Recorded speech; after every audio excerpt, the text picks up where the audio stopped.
सीताराम आप सभी का बहुत बहुत स्वागत है इस चैनल पे। आइए देख लेते हैं कि इस वक्त आपके पर्सन की तरफ से क्या एनर्जीज है, आपके पर्सन के थॉट्स क्या है, इस वक्त उनकी सोच आपके लिए क्या है। चलिए देख लेते हैं। फर्स्ट कार्ड है यहाँ पे 9 ऑफ वॉन्ड्स। वॉन्ड्स की एनर्जी एरीज, लियो, सजिटेरियस आप लोग हो सकते हो। आपके पर्सन की तरफ से अगर बात की जाए तो मुझे यहाँ पे नजर आता है कि ये पर्सन आपको बहुत ज्यादा ऑब्जर्व कर रहे हैं। स्टॉक स्पाई वाली एनर्जीज है।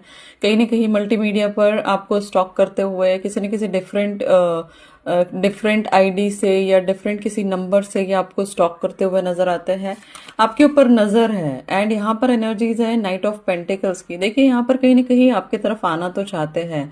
अगर अभी आप लोग के बीच में नो कॉन्टेक्ट सिचुएशन है तो मुझे नजर आता है कि ये पर्सन अभी फिलहाल में आपको स्टॉक कर रही है, बट कहीं ना कहीं आपके साथ में रीयूनियन करना चाह रहे हैं। आपके पर्सन आपके साथ में कहीं ना कहीं अगेन अपने रिलेशनशिप पर वर्क करना चाह रहे हैं। लाइक शेयर कमेंट जरूर कीजिएगा अगर ये वीडियो पसंद आए।